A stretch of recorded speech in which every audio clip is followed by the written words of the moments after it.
one more quick example with independent events, something that's coming up this week. Currently, it's Thanksgiving week of 2021, and we've got 3 NFL games going on Thanksgiving. And I don't know if anyone is interested in this or not, but I just thought I'd throw it in there. The chances of winning, now this is according to ESPN's Power Index. I'm just going to look this up.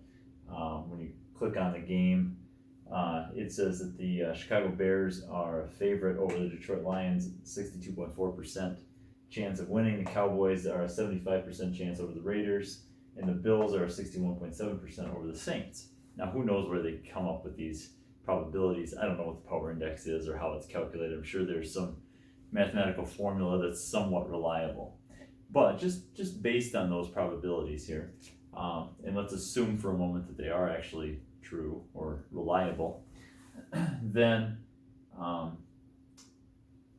let's look at the probability that all the favored teams win. Okay, all favored teams win. Now that's the probability that the Bears, the Cowboys, and the Bills, that's an and statement, all win the games.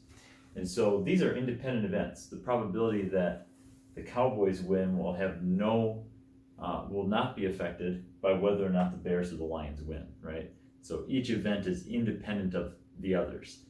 And so the probability that all favored teams win is the product of the 3 probabilities for the favored teams. So that would be 0.624 times 0.75 times 0.617, and when you run through that, I haven't yet, 0.624 times 0.75 times 0.617, you get a whopping 0.289 roughly. It's approximate and around there at the end. So it's about a 29% chance, right? So close to a 29% chance that all 3 favored teams will win.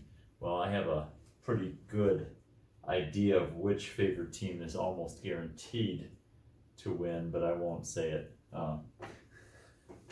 in the video. But anyway, so again, an example of independent events, 3 independent events, whose probability is given, assumed in some way, and we can calculate then the probability of all 3 of them occurring. Now, if I want to change that up a little bit and I want to say what's the probability that the Lions, the Cowboys, and the Bills will win, then I just take 1 minus this probability. Actually, there was a probability that they tie. It's like 0.3% or something. So I'd have to take that off too. But I take the probability that the Lions win, which is about 38 or 37.6 minus the 0.3, 37.3 or something like that, times this one times this one. Okay, so you can adjust those probabilities accordingly.